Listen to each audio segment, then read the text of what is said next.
savoir encore est-ce que le son est bon. Parce qu'il y a des jaloux, il y a des incompétents, il y a des personnes aussi qui veulent se comparer. Et je vous avais dit avant aujourd'hui, quand il y a la bénédiction là, la différence montrera le monde qui nous sommes. Alors, l'enfant des pays aussi va haïr d'une façon très forte.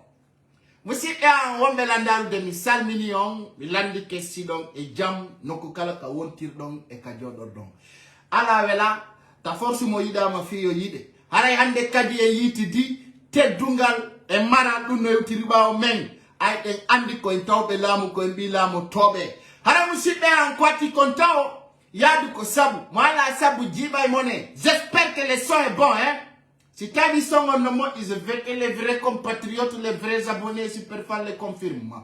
Donc ce soir d'abord, avant qu'il y ait tout des filles au attaque, mon maman dit Dumbuya attaque, ou en fala déteste de nous. Ou en fala lui de nous conféna de qu'on ait andi. Et voilà, pas écouter volume bon 5-5. Alors musique quoi tu con? Oh, si ndi anjo inamado si danjilla kaye fouille. Andata ko no woniri donc musibe en kwati kon donc andi pay kusare ande la welti taw tawi e video jam mine 99% ko video ji pula ala ko jasini mo andi are musibe ando andi tele lagine do mi nebi on halangol si tawno ko mbudi mi fala walla ngabudu gol e lamu hare no mi do marno opportunité ji din fap mi jonni précision min e nder wadobe video ji be lagine fap ko min tun Dumbuya nodditi ya jodo de makko imo andi o yeddata goddo go kadi wata yeddugol kono e nder mudum ene bi yewtugol fi o lando meden wiyetedo Umaru Sissoko Embalo menen Afrique do ka sous région men soudora men jokkay do sous région afulbe lamo région on fap c'est clair kala wuludo dum yo andu na ko dadata non ala musibe don andi non e saidi din fo be wi nyamo nyire nyamo nyire ade gollo waji bendi do wana gotum hala ita ko atiko la weltano kala citoyen jo guinéen jo woni be nder leydi Bissau sendito video jam ala non nder dun don e labbe ber Bissau watani yila e mebe sabuna sanani pay ko sare wana minde ko enen do fo na non kadi fo ko be senditaybe di video jam ara ko e hore bernde labule sabuna kala konko yida yahi andu no wodi ko woni bawo ko woni dunude donc hande kala ka pay ko sare présenti yon andu ono wombe do ben fo hidon tawa hono wadi si don tawa hande kala ka pay ko sare onera andi te taw ko ono be fulbe tawtube wonbe bawan wonbe partage de video ji do woni wadde dum sanan goddo no ya je suis très fier de pay kunsare donc parce que ene fuddo dulbe ben taiwana be yoli wana be kombo be don hino tawa e ko wadi o programme do hatawata hande lando yiya en walla ministre de tawa bien sûr ko apporte tenkon hino wonde nafa nyande gono mi wiuno boyno sikkude be wa ay wa men be wi wawa hore mata wawa goddo nyande go Allah hollete konno wata musibe kwati kon e weltanto o ministre jo tawdo oui bien sûr o intéressé ke e mede e ore teddungal e neji ko tawata buyi hino jasini konko jokkuden parce que oui sa anda fi hunde hara da tippini fi mayre nyande kala no ganduda fi nde hunde wana sama kala nde nyande non arata wiya jasini anduno be wi oh là là ko torotar n'a pas de sens ta goto jabu tawe de groupe oh là là andi ka sofer inni oh là là o hara ko yo amparanti preparo ay oto wangal pito to woni e leydi musibe kwati konta ya do andu bisa mi do tori kala tawado ender i live dia ender comme woni comme bisa fo tana banambudi comme tori ma tout simplement kala video amo yiuda fi boostu gol piji go itawata enen en wawata yaltinde hande kono kala ndaro wala andu do wi ko mi yewtu non ko bawo hewtay hande ko ya sendita na video. Aujourd'hui nous avons des personnes capables. Mais, comment y a des elami bébé, fiyo be walu en hette ko je en kon. Ala mo wona nafigi, kono nafigi yagal no mari façon. Musibe an, wambe landarde o saydo, en welto to mo yakotawata hande, si tawi, a jokki golle, ha ben ardi be leydi, tawi no wattani ila e ma, aray ko ya welta no bembe wonda yadude. Ben woni hombe, onon be abone be am. Kala kami yahi, e kala no mi wontiri, andite do min on mi yejjitata fimo. Mi bewanta on, mi honitinanta ko on, yon andu kala ko mi wadi ko e fande men ko fino moƴƴira. Buyno monoto, sabuna be sikkuno pay kusare wona e fufala fu. Mi yey woɓɓe no jooɗi no inangal payngal yarowal beere. Woɓɓe yami ala golle, woɓɓe ina komi puyɗo. Kono nyande kala ɓe ƴetti waɗugol vidéo mo 5 minutes. Ko nden nyande ɓe andata pay kusare wana puyɗo. Musidɓe an woɓɓe landarude sans commentaire. Wonirɓe ɓen Bruxelles. La salmina on lando sidon e jang. Suka meɗen kaydiji mum no majji. Ko ɗum no waɗi taw hiɗa ndara pay kusare fi ya ɓeydo wana ya ɗuyto. Wo ko nafa ala wo lorra ɓeydoto kono sa woni a nafata a lorrata haray ka gaño hay Allah. Musidɓe an ko ɓuri kon kanude fo ko tawde hay si probléme waɗi ka famille mon ɓe noddatama ando a itta. Musidɓe an woɓe landarde partageanela non o vidéo onon wonirɓe ɓen Bruxelles fi o suka ɗo yo hettuɗi kaydiji makko.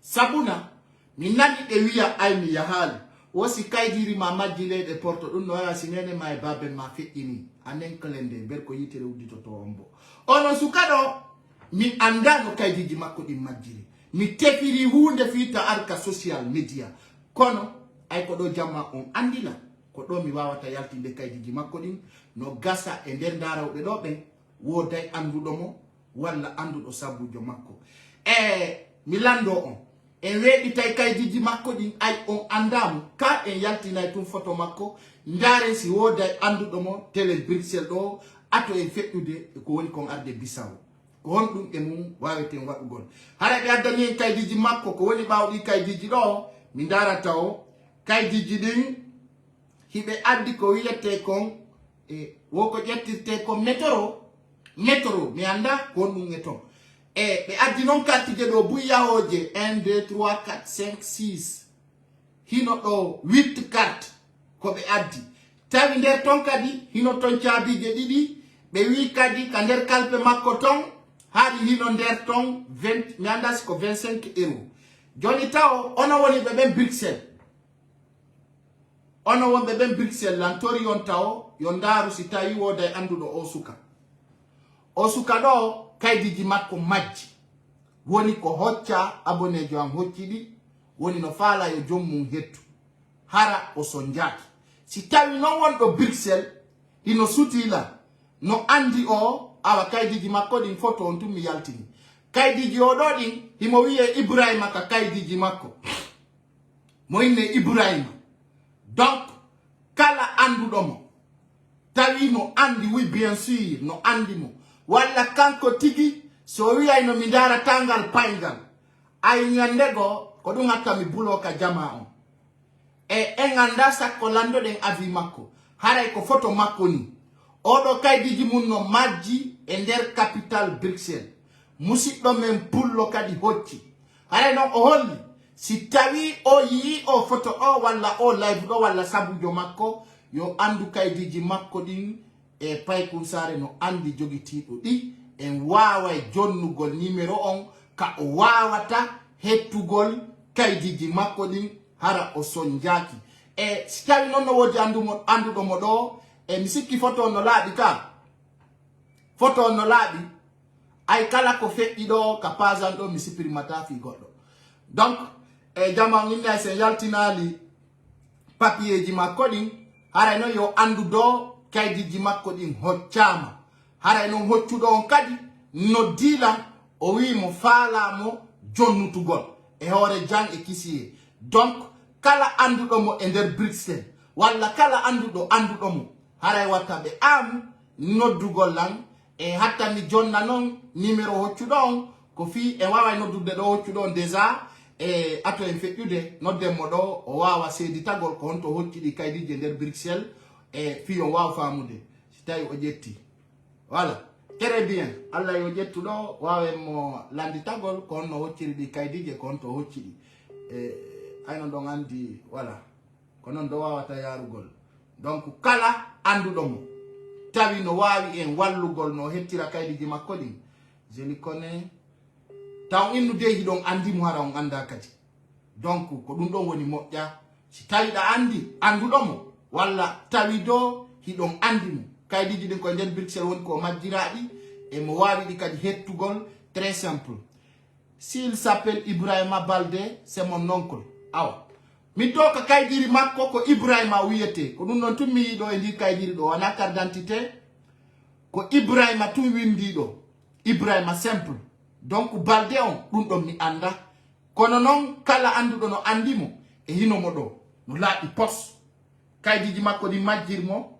ɓe hocciɗi donc ko Ibrahima do o innete si tawi noon hiɗon andimo haray kaydiji makko ɗin no woni disponible hoccuɗo ɗi on contactilan ko pullo Fouta haray mo wawi ɗi hettude si tawi kadi o déclari ka police imo wawi do hettude kaydiji makko ɗin donc ko photo makko on hande yaltiɗen ɗo fi kala yiwɗo vidéo ɗo yo sendutumo haray ko ɗum musidɓe am wonɓe landarude il devait ɗum ɗon mi anda ka tigi donc woɓɓe ni o randu ka police donc ɗo ko si tawno o ƴetti walla so nodditoyi en e kaydiji makko ɗin fof no ɗo haray ɗum ɗon ko teddugal e moɗon kala anduɗo mo walla yi tawi no andi anduɗo mo haray ɗen tori on tigi e contact gollam on tigi hetta musidɓe ko Moko Bajo janɗuɗo e laamu Guinée Bissau woni ko invité en foppu meɗen hay sen fof en wata yaade kono en fof meɗen giɗen invita partage no lannon o vidéo ɗo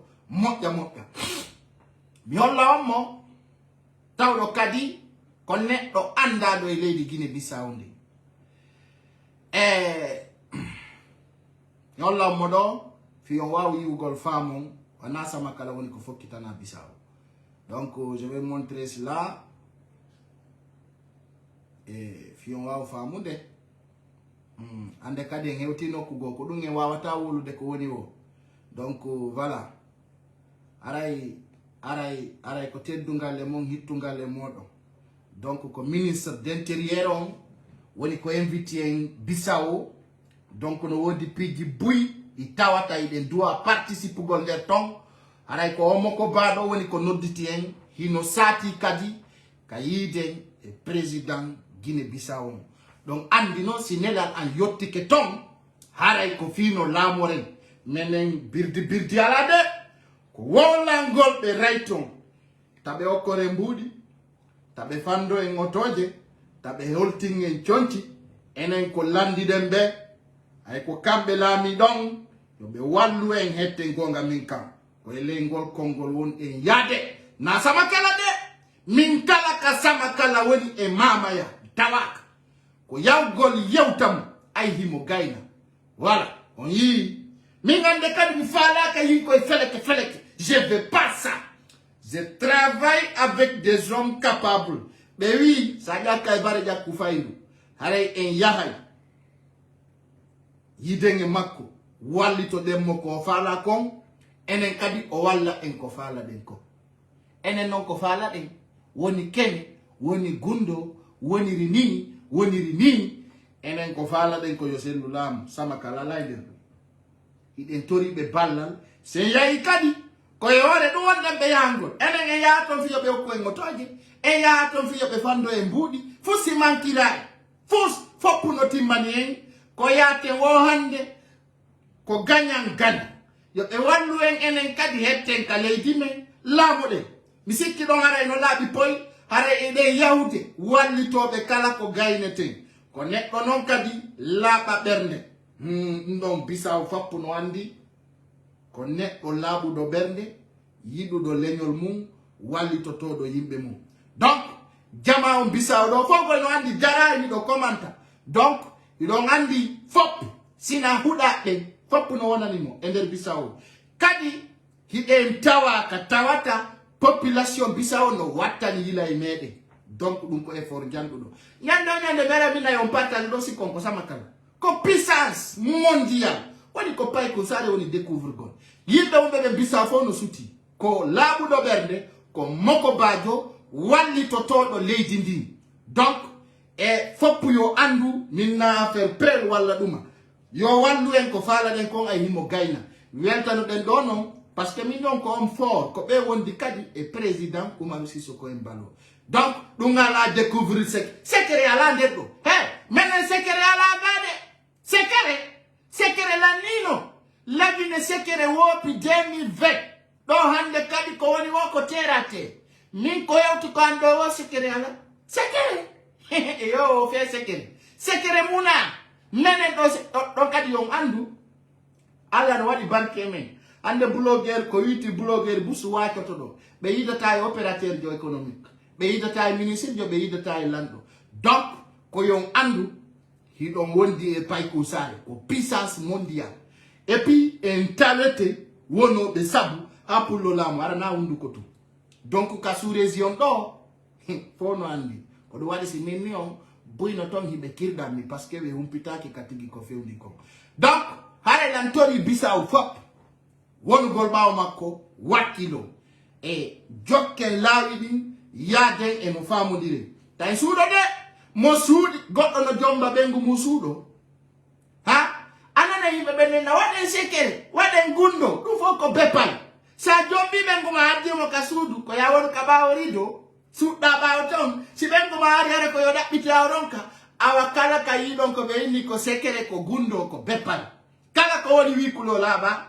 ko fenande fus pigi din sidi labai mo kala yi ay ko la I pos ndara ko dum tampini enen pullo ko wadu gundo taade mabe ngandu fala do yo wonu gani fa mena mo woni gani amen ko dekka e kadi hore makko direct ko ana konda paga ya la nder dum e yo menen min kala ko miye hay so nani inde alaka hare ko invitation malaika ande do si yayi to hare ko fi dum na mi baka suuda gol ala no be mimi do fala andu gol ko non gine ni nata sekere kon woni sekere parce que gine no jokki kangala be anda ko Putin ka ko Macron menen sekere ala nder to tara ko dum jama e ino chef John un chef n'est pas un petit un chef n'est pas un petit le petit c'est le petit le chef c'est le chef donc quand ça s'agit de la catégorie de chef, il faut que tu les respectes. Donc les règlements intérieurs, que tu as au poste, ande kadikala pour le siku do sudo to do eba obape. Vi amena ko gundo menjoki ko fena de fus gundo alande ton. Donc hare jama Bissau en hewtay ka lady ton. Hollen capacité mengon, hollen kadi hiden gayna ka yawde wo en dimbay. Donc hare de wonti de makko e ore dole.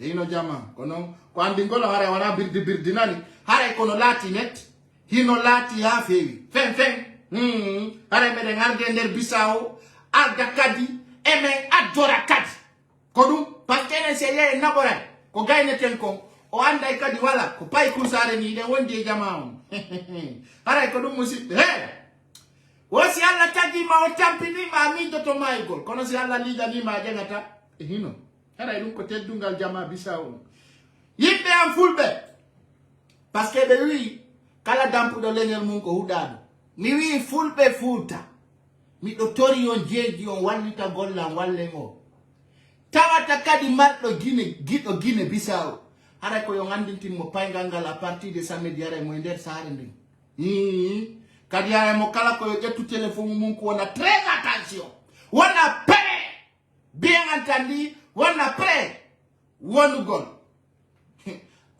mingo ya lala no on andi buita aussi kay ko birdi wakana landade wo est-ce que c'est lui qui m'a invité ou pas Johnny ala commenti ma chamu dongal no fawa on andi on déteste l'antoro on yawi kel on dia signifie nga parce que comme pullo kono aitum on anda nani terekile bewi samedi wana do hara gonga fenyi ka Facebook do sabuna bewi mo alfini me fure yo habbo men film mo awo surre Hakunde yalla. Hara meden wada bape do tanjar. Direct.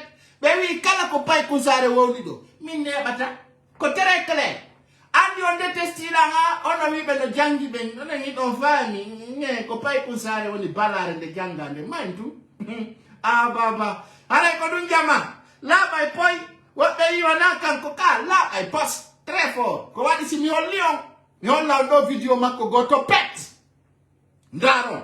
Fekje ngo pas do. Yewte non o fiom di kon lagini. Ay fewndo do hiden welti.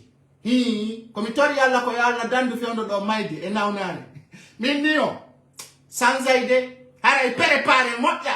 Prepare ono ngay bebe. Sarse téléphone di modi wadon batterie jeden e crédit ha moja. Jo on ngay no. Hey, on taway wana babbidi foronde te dolle. Goddi do ton di bota jom majji.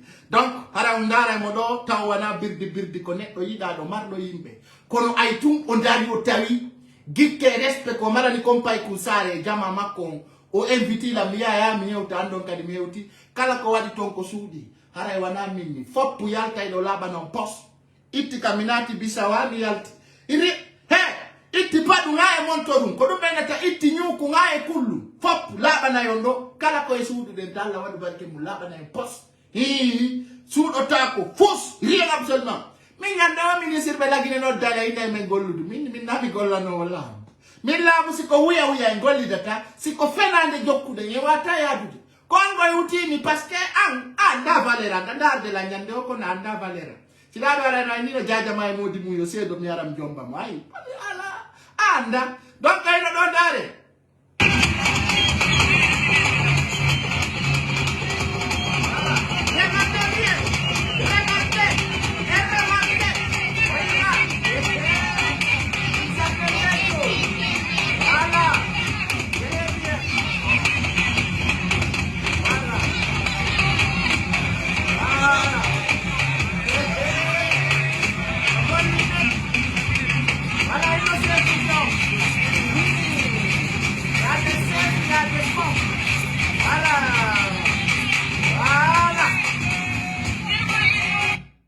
Voilà. Ay sefu. Voilà, ino do aray. Mi afisi kapaza. Kala yu do foto do ko yo like ko partage nami.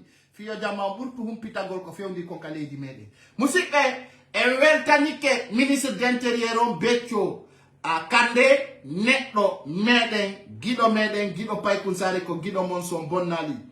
Musike a wombe landaru de o saydo e ngarta non kale di meden. Weltanu den tawadi kubiya gido am. Sabuna kala yidu do pay kunsare. He hara ay malaika no weltanima.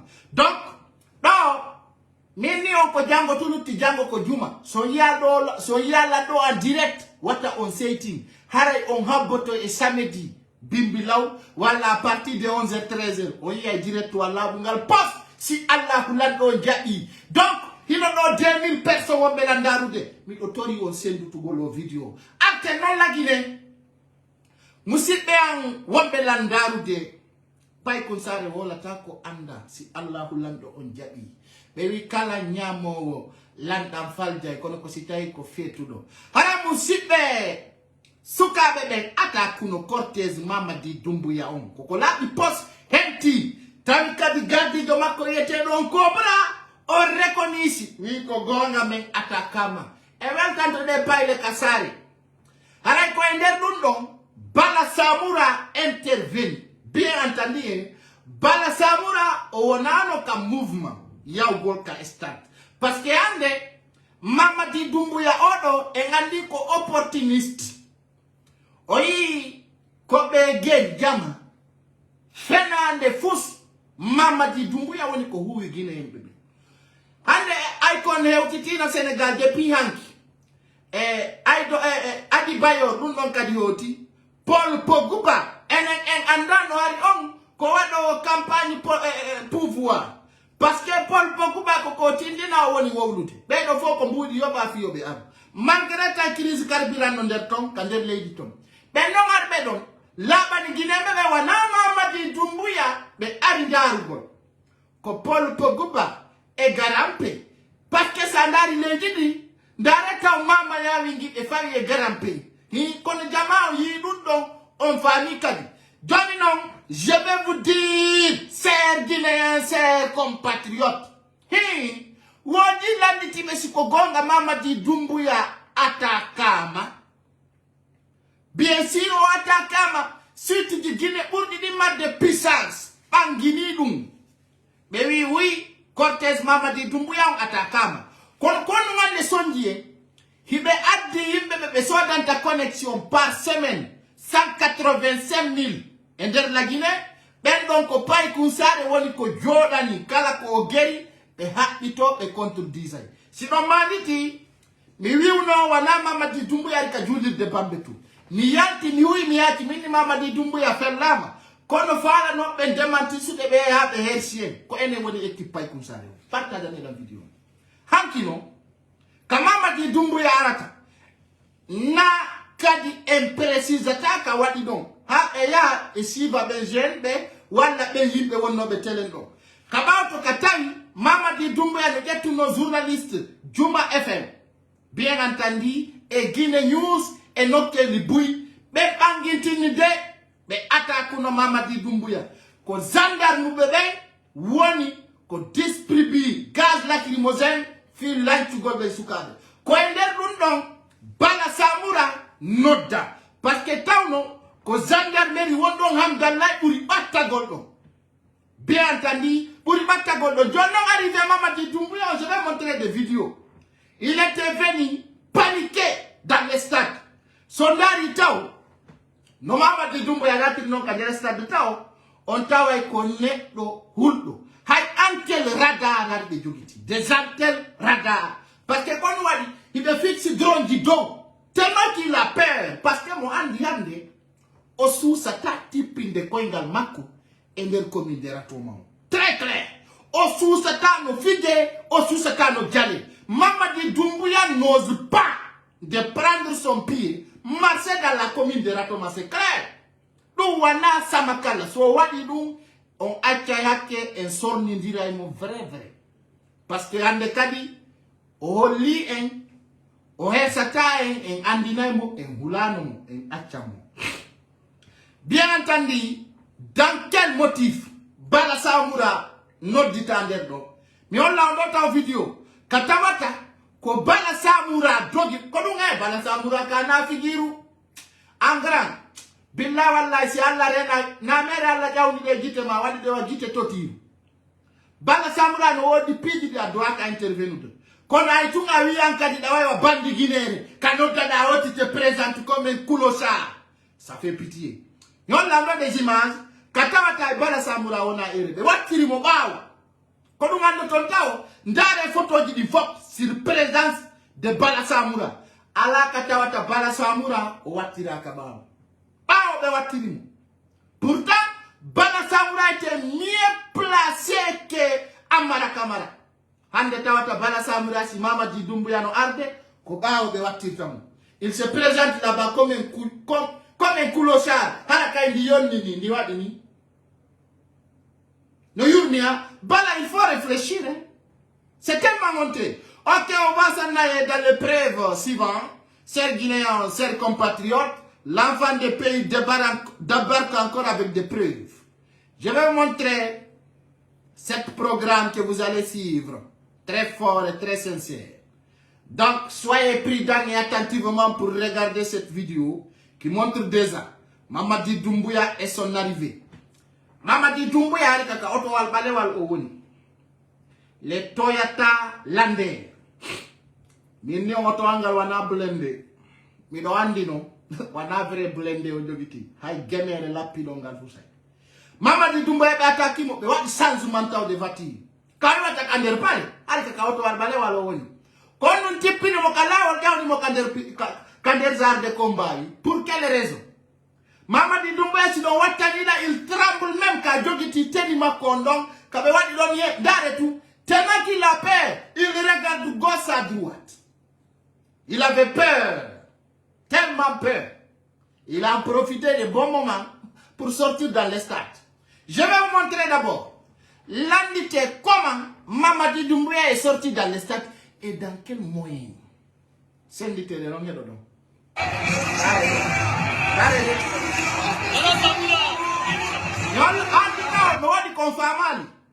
Dans les positions des arts de combat. Ko fiyon dun tao, ko andi to tao na jambe yuri kayasi. Ko fiyon dun be anten mabbe on. Ndare moja ko duwadi on ndare be kono vamata. Ndare anten luma wangal no fewti dow. Parce que ko rafal woni ko be fala no wadde. Oyi de balader parce que ko ni de doit faire. Si be yawde normalement de doit ka bantagol. Ko de du sondari tout ka be yata ton fop sina position d'élite. Be doit ka feuni koni be doit de feuni de be doit ka de bantu de do parce que position de madion ko tuma de banti dado kurengol wawa na tude si be wawa de classe de walo be wawa fe lib golni o yine joni no mo yita position mabbe de fois pour de banti o yika vous voyez comment c'est soulevé o yide fo yide doka ndare no moja wona ibe ko compte popularité be abdi awandare do ko bala samura woni dogude kon himoye hikko yeso malgré de potininum kono sina bala samura intervenuno mali yembe ben fo do gayno parce que ali payle de ngata ki oto wal makonga hari dumbu ya lanni panika gon manque de carburant on payle de yey offensive direct hari gardi makko fapuli fapari wi kanu darike ko bala samura be non di ko ngari ndare do kan ka contest do kanko ni dogude hikko yeso parce que bala samura ko promotion 2007 himo andi comment faire des bases, comment faire d'offensive pour déstabiliser ce peuple. Mais baby na no anti mama di Doumbouya ya to gol metitam. Ko anki no mo andai no ola mati konaki. Kono tabe no di bala samura et puis il a vite intervenu bala samura na kander pale yuride na kander pale. Photo di bin kander pale di yati no la di pass. Mama di Doumbouya ya bala samura tadi ta fo fango. Parce que kanko bala aussi pour le temps ko unité go ari attaque Mamadi Doumbouya c'était tellement peur ndare do be wani position fi lanchu gol jamao kaya sitaw parce que Mamadi Doumbouya a compris il y a une offensive qui vient do yo andu ko payle attaque mo ko gemeje wona ferede hari o lanni fetude hari o hanti hakunde ton e do dum don kadi tebe tipini mo kandero to alka wonno don be jawni mo kazarde combat ni on la do non kadi yiro ngite monde directement ndaro ndo minga to ala ito gol Mamadi Doumbouya c'est pas mon affaire de lui dire voilà et ko goddu wadara na dum wadi hakko malay dum ko hollu gol don ko fewndi der ton ko c'est clair kadi minga e media wata de manti sude ko mi ala ta ko ndare do nani ndare do bala samura o dogay do habe wattira mo baaw ndare nani bala samura oyi bala samura wandi ko na ko mapi be yanti kayasi bala samura hay kufune wada ka ore makko hay kufune ndare no modde bala samura kadi wana don andi sitete kander pale o yalti teni makko e teni Mamadi Doumbouya ko gotu wonata kono so ndari taw ko gendarme attinatu de parce que ko be déplacer Mamadi Doumbouya ko ka dari no don ari no bouzata e ala ko be jejal mo yo boosta parce que mo abino tout ka be offense tam har préparer lutte offensive directement. Moi, si coup de tout, il était qu'est-ce qu'il va directement, je vous mens pas. Il était sempre de bombarder, tuer. Mamadi Doumbouya. Il préparer des filets, de programmer offensivement, on va. Bébé Pina, non, vrai. Quand on a Allah wali Mamadi Doumbouya, qu'on parle, d'aller dans Bala Samura. Il kufune au attaque. D'aller. D'aller,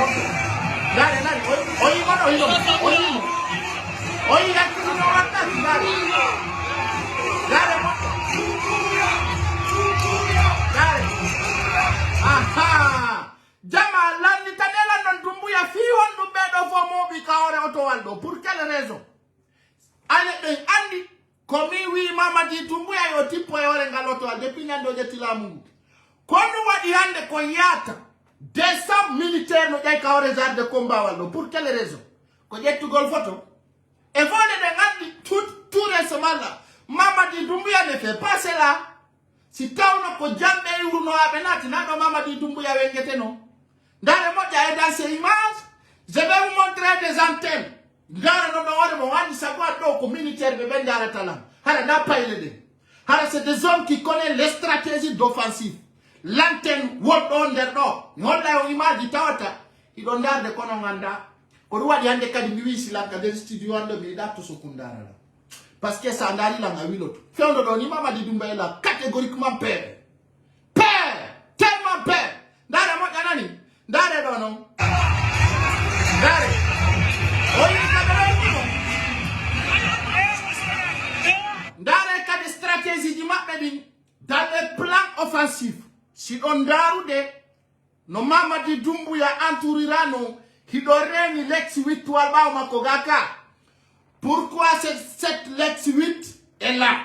Pourtant, on a un code populaire, ko yimbe ben wonanimu. Jono anka wonane la ardani, sitay ko jangu tiribaoma, sitay ko jangu tiribao da ardani. Pourquoi? On va regarder cela. Wondom animude, oyo yimbe ben yinu Doumbouya, et Jabali. Celui qui anime. Quand vous écoutez les reportages, Jama on Jabali Wigol Doumbouya. Quand vous écoutez les vidéos attentivement, les gens qui font les rapports, ils n'ont pas accepté que dire que vive Doumbouya. Parce qu'il y a Doumbouya Béari Dargol. C'est malgré aujourd'hui, on voit ces imbéciles qui s'appellent Amara Kamara dire que les Guinéens est pour Mamadi Doumbouya. Kodouali, Aroya Edo Haïven Mandiwada Tawata. Guinée bébé notaka comme des ratoma. C'est tellement clair. D'arrêt tous les cas de quoi préparé très fort.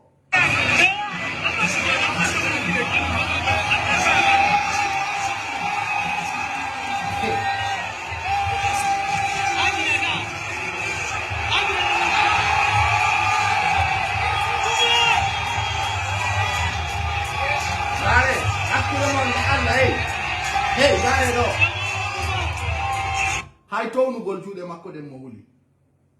même pour soulever ses mains, il a peur. Dare do ko sori jo gondanga ta jungo makongo ntona. Dare nani omo be na tapo. Oyi. Dare ko kapiti mo ko regade. Vous voyez la tête? Dare monta. Oyi. Oyi. Ko prosime makko ben kadi woni tonu de gude makko. Il a peur de soulever ses mains. La vidéo parle, c'est des preuves très claires que je vous montre. Mohuli ay tonu go jude makko. Il a peur. Quand on voit kadi, si sori de wiete on cobra, pour si mo wadi niya, quand il va devenir mo fiyo tonu jungo makongo. Parce qu'il a peur. Ça montre des preuves, hein. C'est pas moi qui parle, c'est la vidéo, regardez. Oui. Il a peur.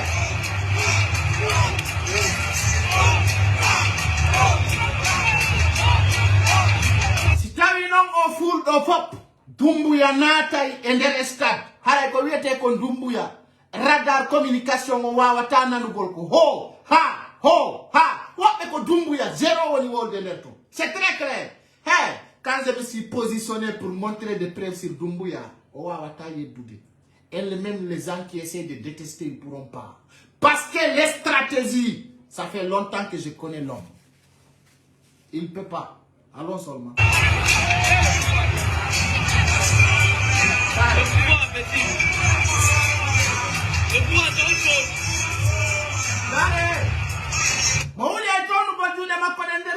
Il a peur de soulever ses mains. Regardez. Oui.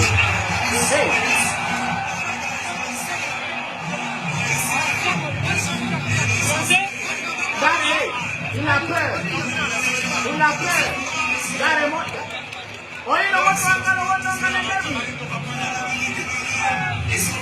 Voilà. Atabe ataku de Doumbouya ko ender ngal auto waldo wonno. Ender ngal do o wonno. Ko ender ngal auto waldo o wonno. Voilà.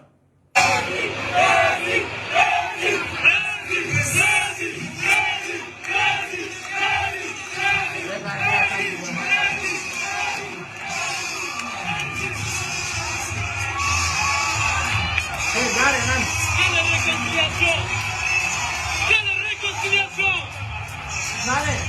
Nale non ko adda be woni wowlude ko. Be no organise match de gala, be no adona yo ko la ilaha illallah Muhammad. Oh, vraiment c'est émouvant. On aime voir des choses comme ça. Ouais. On aime voir des choses comme ça. Écoutez-les, hein. Bébé Mamadi Doumbouya a dit des militaires déshabillés. Écoutez. Allez, comme militaire, il est. Comme militaire.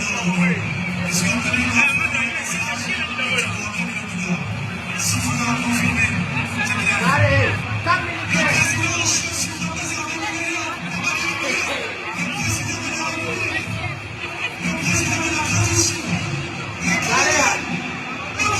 John non do fop prendre au foul do fop. Est-ce qu'on y got no acclama do Mamadi Doumbouya? Est-ce qu'on y got no bouse tawaya ou gondaram? Et là do fop pour regarder cette foule. Johnny non, haïs ko min pay kusare natu no kandere stade do. Imaginez la concert de Jenny Alpha. Ay onati tao ka stade do. Ala moto na no jungo. Soi-disant président de la transition. Onati derton, malgré mon madina kaya siga, hay goto in makidari. D'abord, ça c'est une défaite. C'est une défaite catégoriquement. Dans les vidéos du peuple, ayata go na imidani. Oui, acclamé Mamadi Doumbouya. Et regardez tous les images postées. Hay goto ala kabeya tinta des vidéos. Kota ota go no imi acclamé Mamadi Doumbouya et le stade d'un peuple. Ils ont essayé d'en profiter. Mais le peuple n'a pas accepté. Ils ont financé des milliards pour envoyer Paul Pogba, Akon, Salif Keita. Et puis son indicateur que Salif Keita est outil comme ça fait honte aujourd'hui. Je vais répondre à Salif Keita qui était humilié à l'aéroport dans les salons de VIP. Ça fait honte. C'est très bon et ça va sortir. Salif Keita était humilié le moment que les CNRD ont pris le pouvoir. Dans la salle de VIP de l'aéroport. Et j'ai des preuves, les vidéos vont sortir. Ça fait honte aujourd'hui de voir comme un Salif Keita faire cette propagande de mensonges. Mais aujourd'hui, les artistes guinéens sont ridiculés. Et quand je vois aujourd'hui l'escroc international qui s'appelle Takana Zayon, qui se flanque là-bas, Tamatako, anticipé ailleurs, mais Adjoita, mais honora, Tamata Takana Zayon et Nodon. De tant. Vous voyez, vous n'êtes même pas honoré. Mais ça fait honte. Irisance, la transition a porté aussi chance de description de carburant. C'est depuis. Ah, ok.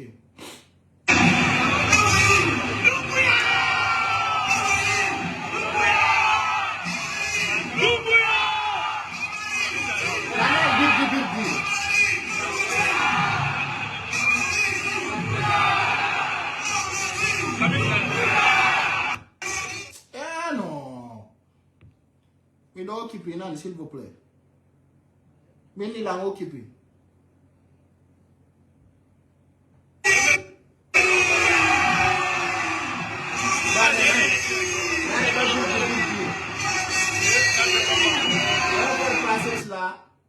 Parce que nous devons copier de birdir.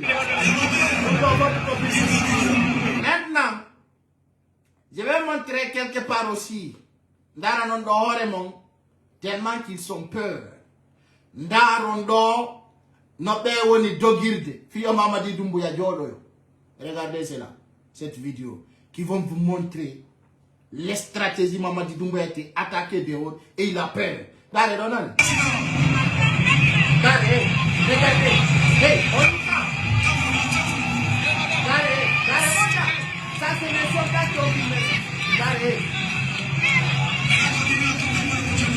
Hey, regardez. Hey, regardez.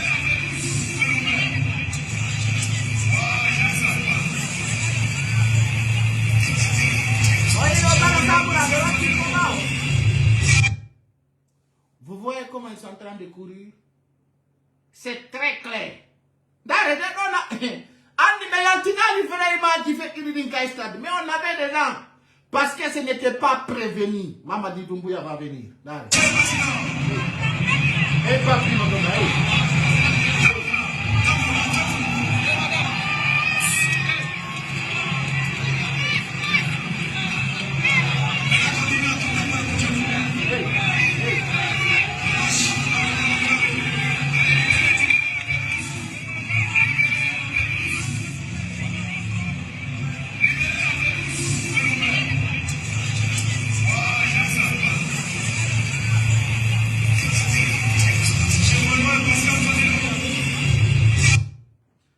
Allez, Bambi, dis non, on est dogir de nerga.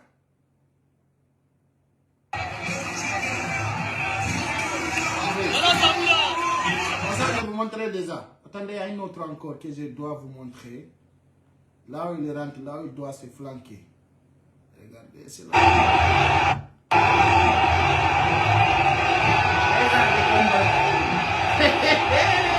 Non, ça fait peur.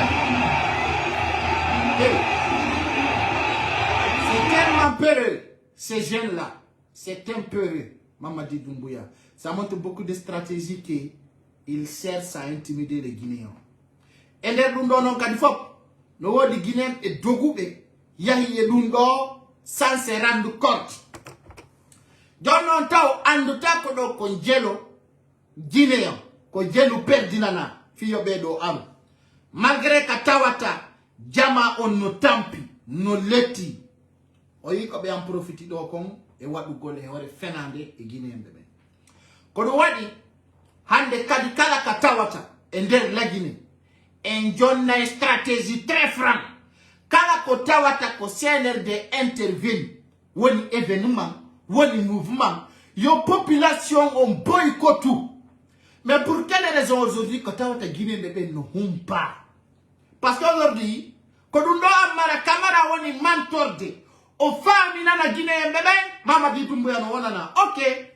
Maintenant. Je vais financer pour les CNRD. Si le tarif est un code de popularité en République de Guinée, quel moyen organiser mais organiser. Si Mamadi Doumbouya yalti, 100 Guinéens, Jokimo, mais à qui t'as de gold direct. So Andi, comme y'a dit qu'on fait nande, yo organisé ya Mamadi Doumbouya na des discours ka stade, on a raconté loyata. Haranon be wondiray ka deftere be wiya be yobata Guinéjo hay goto yawo ndara be ndaro non ko fait eta konko hombo dogata ya ndara Mamadi Doumbouya. Donc ça montre aujourd'hui il a en profité sur l'image de Eko. Il a en profité sur l'image de ce con qui s'appelle comment on appelle Paul Pogba. Johnny non comme il va que tout Pogba et pour la bungal. Yo yaw o andita si o fala ka wawde wa fode mansare e nder la Guinée o e fode mansare ka justice akitorika si tawi Paul Pogba fala ka wawgol wa Pascal Fendeno si o fala ka wawgol wa Titi Camara yo wadi to be so jokki be ngande go en jodo to kadi do wi en Paul Pogba no convoca ka tribunal o yana yore mo haraka yu labi poste c'est très clair. Parce que quand lui do jokkay do penale do ka tribunal de sakitorta min non hala ni on si Paul Pogba yirtaki baobe yo lando koto mako ka aussi di don fédéral fédéral de football la Guinée on suma be hala nemo si tawi do kuddi jokkam si tawi mo mari bénédiction nene makko yo porto bede sina du nyande go en jodo to do yien ka o provoca wala ka o noddita ka tribunal ndare fo de mansare ko ton be sakitori ça soit très clair.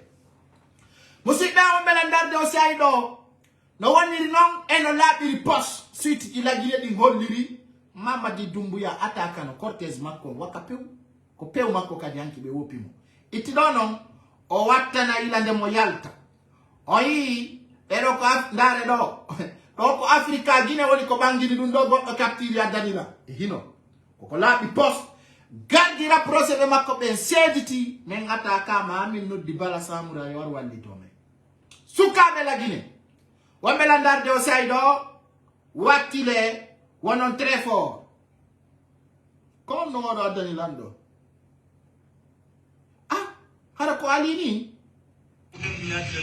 ko sa ka lo sa ma na lo professionnel kanka mo fe ni ko professionnel l'instant même ko professionnel wadde kanka ko buji be ubin hombo ko sa ka lo sa ma na lo professionnel kanka mo fe ni ko professionnel l'instant même ko professionnel wadde kanka ko buji be ubin ifa mani tawatale ko commandant ali wali do non ça peut pas être je pense pas be wata wadde o yore fenade c'est impossible ça. Impossible. Allô? Oui, Comboni? tribunal première instance de Kankan, on fait de livre un procès pour un malade pour bouger le pays. Procès on, fiombo. Quand on détenu de ton garde, on a yave. Ha. Yo non procès, non, de ni là, non, image, puis pas pour ça. Kurangala. Pour un malade pour bouger le pays. Hakuna mayalla. Wallahi, administration comme dans ma congrès. Ah, kono na umpiti da ankadi anki ko be vala ko nadi ndirde dumbu ya ono di bala samura. No, Andy, pay ko sare. Yet na magot ndi anyan. Otura, bantaka. Nanga banta o e ko ngira sala je. Ah, jonnon ko fekki kon kay stade kadi an kono yiruda dum to normalement. No, déjà d'abord Andy ko ano la go yimbe. Wachi hapo mai mo jamaa wali wa disa. Sabe komba no mo jamaa. Zade komba. Sabe komba no mo jamaa. Oh, oi. Hi. Sadi no wodi ko ngandai. Hi. Kono ukimonde to an kono umpitida. No, io ko la go yimbe warno. La yufiaga. Jonnon kono yirda fi o manque de carburant telen ka capital to. No, manque de carburant on. Pay ko sare. Mi fa ta che na go détail. Natu dira very grand. Di politique ko joni. Heuti kamare sécurité go. Oh, il faut bombarder du faut pour tellement non pas tamari. Écoute tout. Dadi den kaya sika. Il est derton. Sendo ko be yayi dandi hari be la sanctionner de. Dandi ala jene no communauté internationale faut vite be sanctionner. Le sanctionner qui ne faut son de baka. Be yayi ala jenga. On la je won sendo. Ala jenno. E ka mi be don. Yala wolde. Jo ta wol fo. Ka be won no ton sakti ga men ga satali. Satali kala je won derton ko mo. John Babe yalti no sakti ga satali. No satti ri wamba bani gra. Hakkunde yalla. Kala ka be no be rewte kala ka be no ta sanction jo sanction te hato la ko dirde.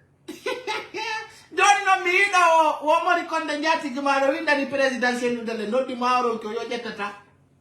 No, la dice. Sali afamali. Pay ko sar mi rappela on fi ngoto.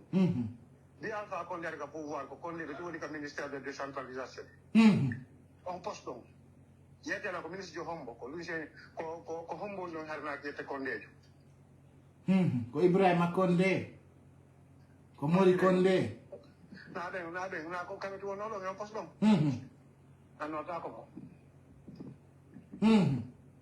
Baytum be holli be wawi cukkade goddo hala ko mo Allah wali ko kambe fallo to si Allah je jonnon kono humpitida ko be wopi ko nanki Mamadi Doumbouya parce que ono duno bala samura de yo fabo mo ko buri yaw do ino buuzata do no ko bala samura intervention anu hanje population no melanda na makko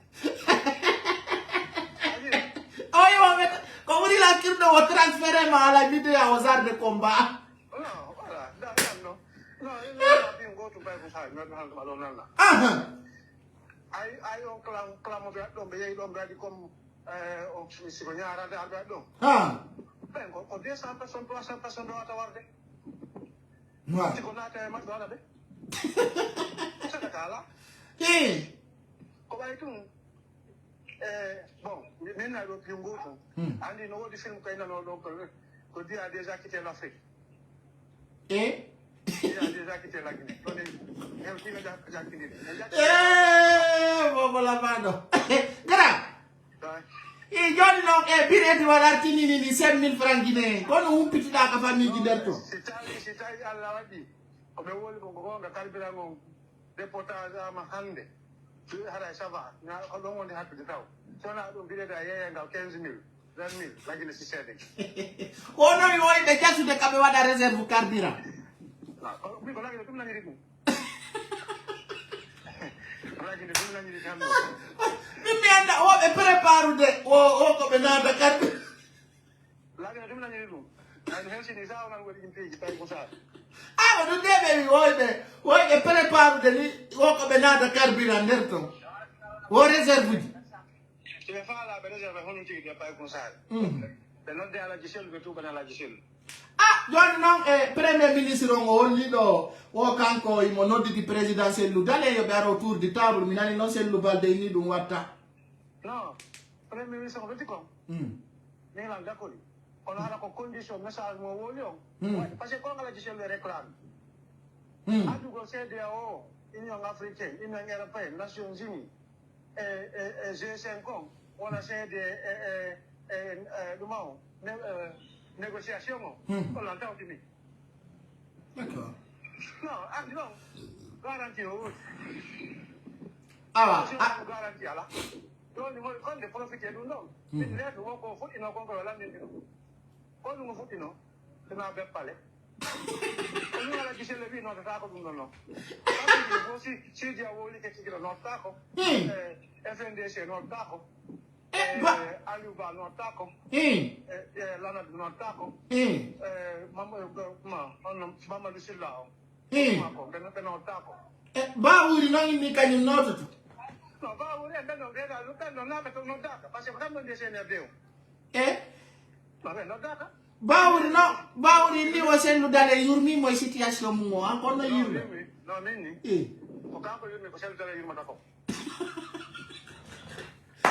no ai go bai me wopi mo pol de ko ano lo ka FNDC ko duati ai kan di pai kusa da pola ave malo ko kan di sina ma negotiation como negociar la ka be ne beta di sene de ko na ko to bene ka bene la ka negociation kan ko sene de do ndemu ko ne sene de negociar ko position sene de do miki Usmani kaba wuli tike yando obe fo kutuno ya go le kianki ka aéroport fi ya go négociation et collaboration université mako ko fi anano obe wi kadi o yata on go Andy wal ko lima di bay ko sal o mo PDL kombo woni o lanza na fuyante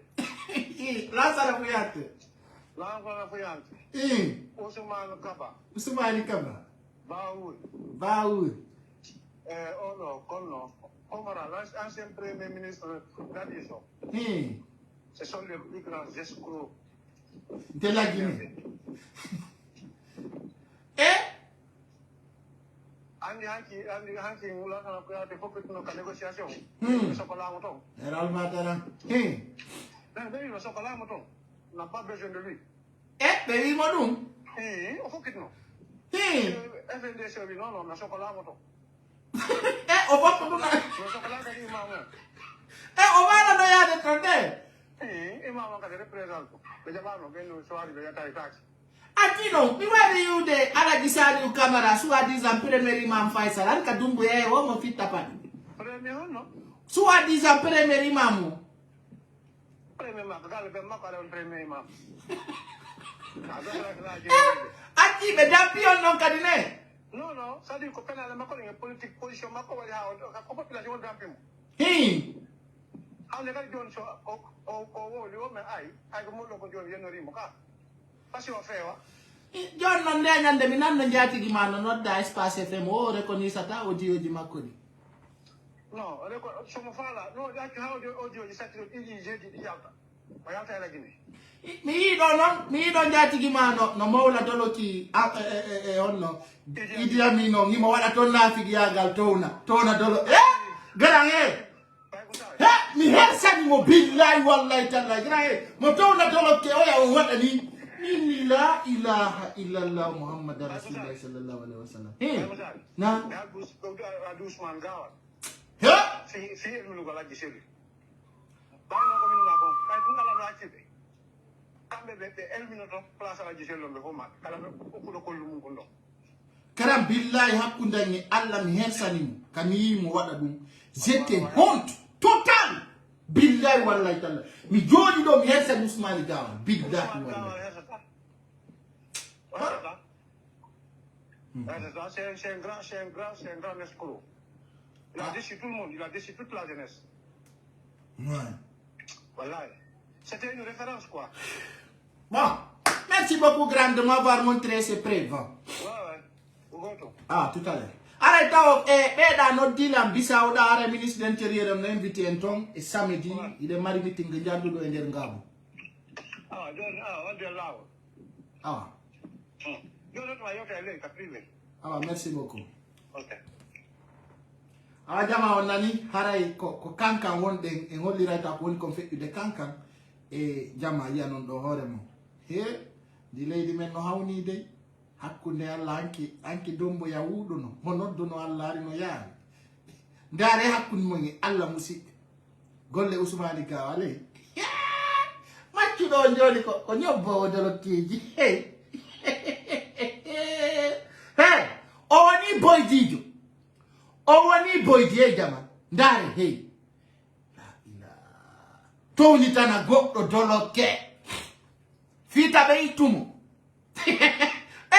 nini Ousmane Gawal o jeejayi fiyo wonɗo piɗum no wulɓini ɗafi giyagal moƴƴa jama ndare Idi Amin maccuɗo manin ka ɓawlo kis wawa kembure imoto mo haɓɓi vesti mo tawananamo ka dolokkaji jama ko ɗum ay golle boydi yagale yelaki ndare jama hakkunde mon e Allah won antum a pullo dimo hiɗa wawi waɗande ɗum ɗo maccuɗo maninka ndare haaju jama toni tanamo dolokke ko ɗum si Allah tagima naafiɗi ko neeɗi wo naafiɗi sa banki naafiɗi no yaasi a banki tay si a faala waloɗa ndare hakkunde mon e Allah hi Ousmane Gawal mo anduno ɗon o joni koyo townitaki Idi ko gonga maɓɓe sa waɗa ɗum ɓe fu say ɗiɗije ma mi wawlanima a her say fo lagine nda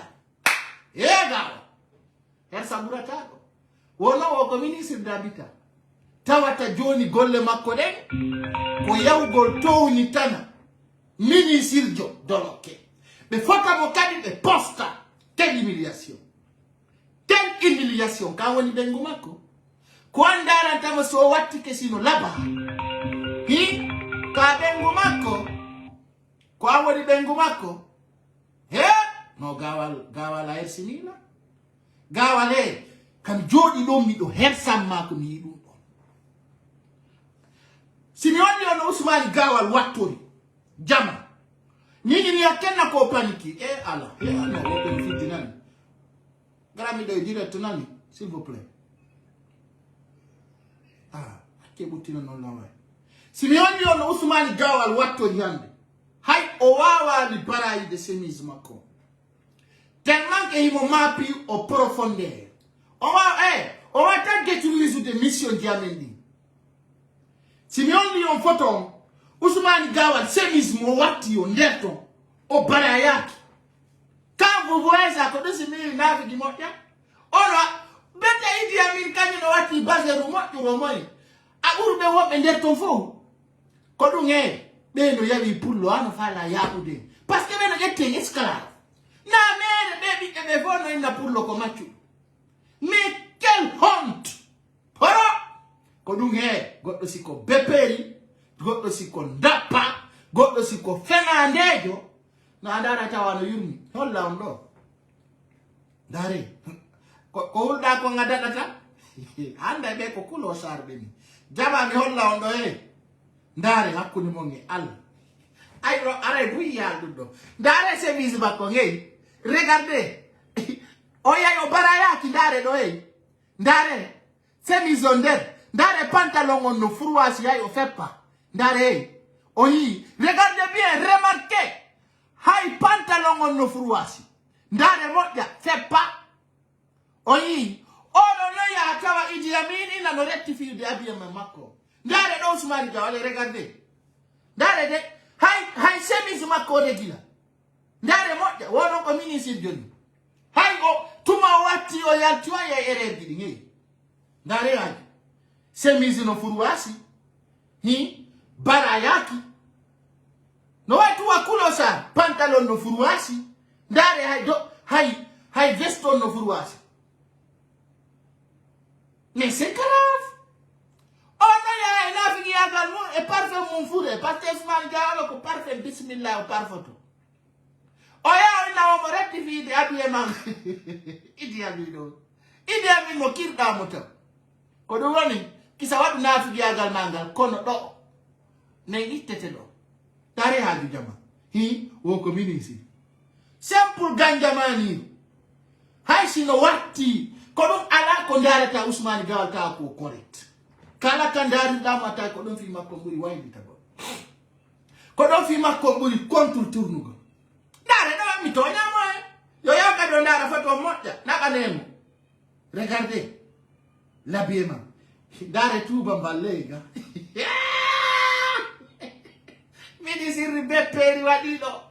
C'est tellement grave.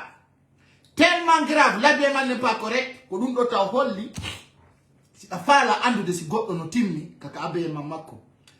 Lui, il a un sérieux problème. Et qui doit aussi remonter la tension. Qui doit montrer les stratégies fortes. Donc, on a pu piquer son qui. Donc, il commence à trembler. Donc, même en s'habillant, tout le monde voit l'erreur. Donc, ces erreurs sont au niveau de son habillement d'abord. Musika, on melandaru de, et on saïdo. Dare, hakul moniala. Dare yaju. Iswari gawal de toi, t'as ton patron mondoloke. Il a eu vrai. Ça fait honte de le voir. Tellement honte. Tellement honte. Merci moja. Hala musibang. Even tanto présidentiel lu dalen. Bauto gon le motu de woni wadi de tele Washington. Ça vous l'avez vu. On sa jokki barkina da sikka ko am barkina. Nyande sedu do wota wa kam huda. Musibang o belandaru. Présidentiel lu dalen e porto yidi. Mais yidi de on de la note de kanka de ay mondaru de la yo andu mi do direct o ya fo ami gain stem maria jango no dami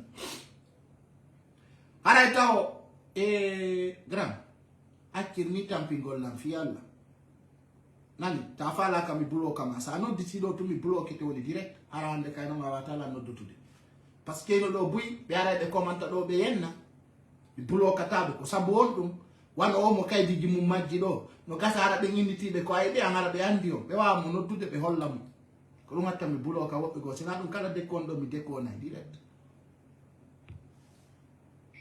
garanta no dammi do direct ka kono won siga o comportement e ni de ma yoylude kala anka dai da sutila da no da sa fala ka mi bulo ka ma direct fi alla Abida vianda ko bala. La ilaha illallah Muhammad Rasulullah. Asayan na lang kisayan na. Kaya kon wandala no dir. No, don ko bayan dawara lang ko to ko dum e don mi chanji madi no le ta mo jata. Ono ara ni mi do hollir de ko ndaro to ko ando ti afala ma bonno de luto. To nar kon fal tawud. No, ya fano la hono landi ramazi pai con ibandi come pai con kudu wadi yafu Gran ka pai con upini video ma o me yama. No ai ka pai con tu ndo upini video ma jama yama. Stai de ka pai con. Upini no me yama me fait ya information jamendi. Dan la no telephone on ta comment.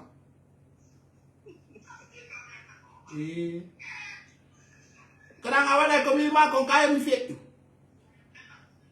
na Ay no joni afala tumbon gol ko me woni ko yewtude do ka. Ka Usman gawal ko bappa ma. iye astaghfirullah subhanallah Don nandi de parce que da rawni mo rawni mi. sebe fo gra Na?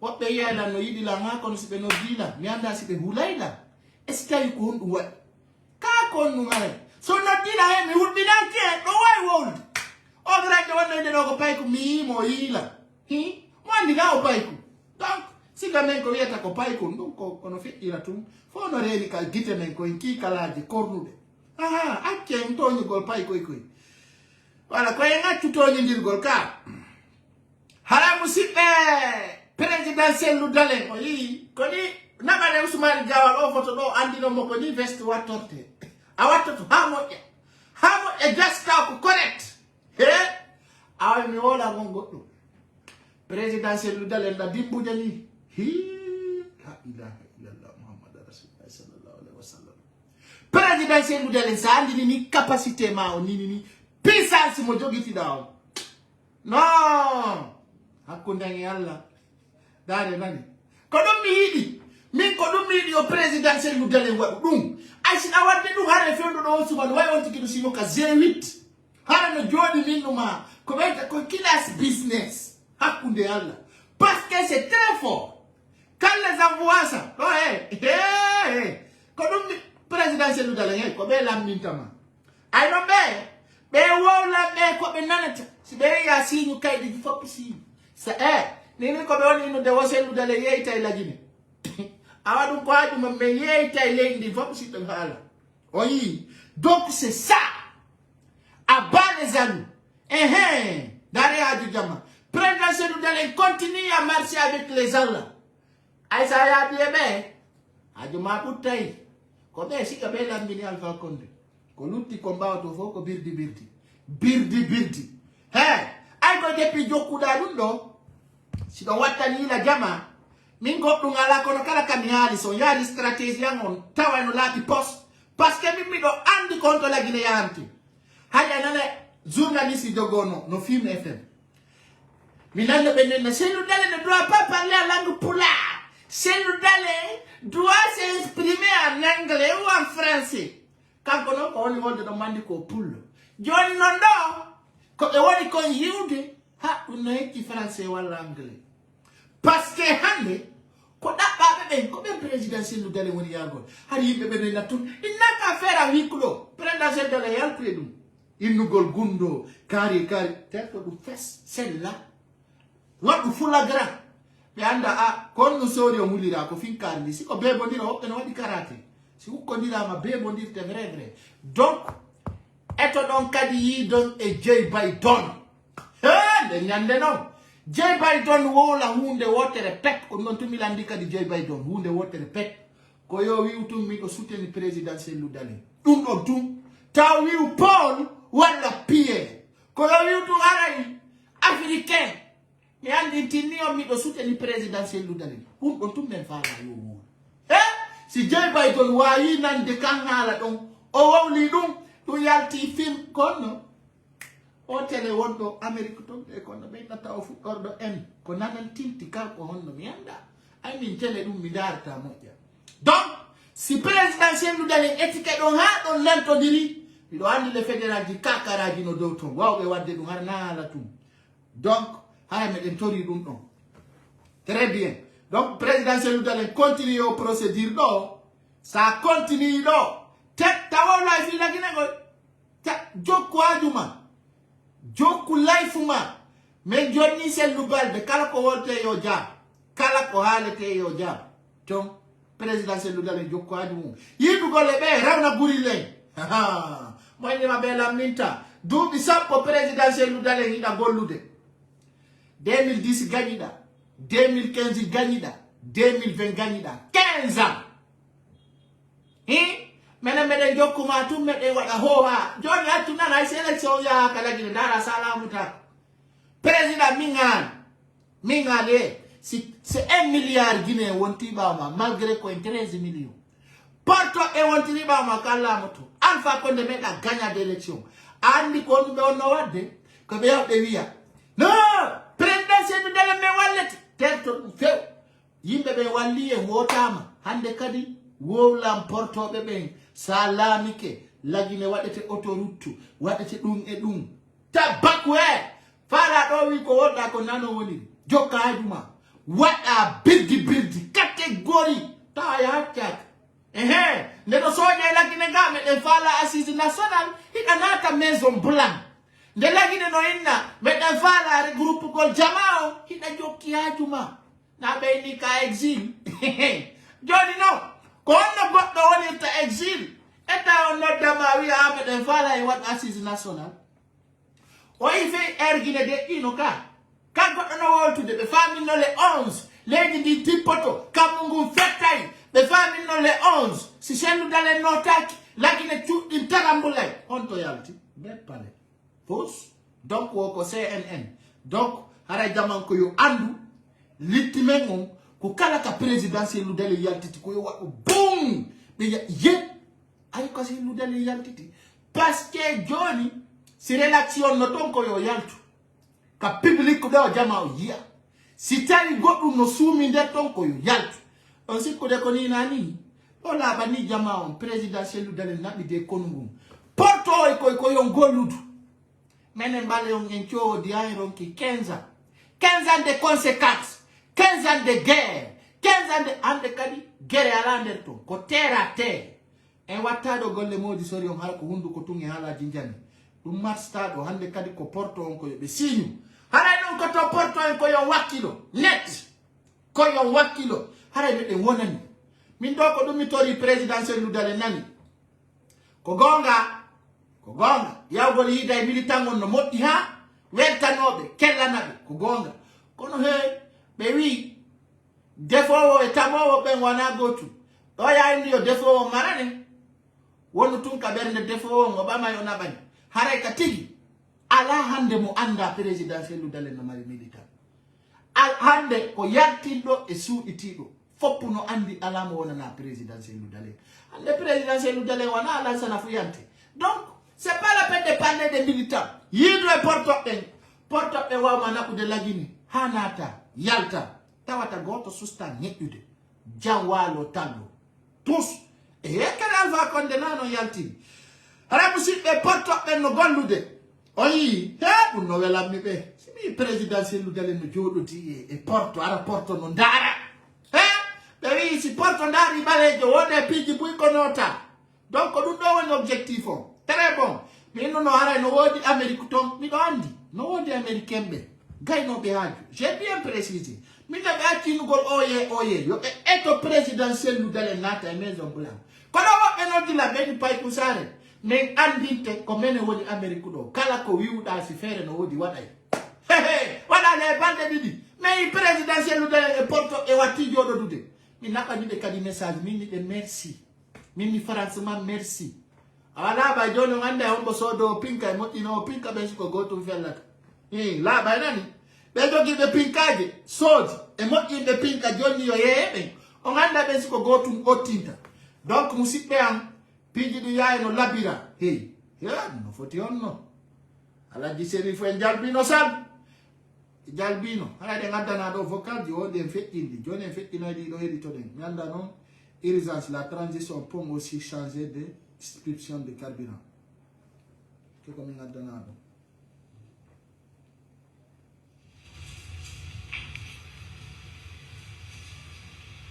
Compagnie de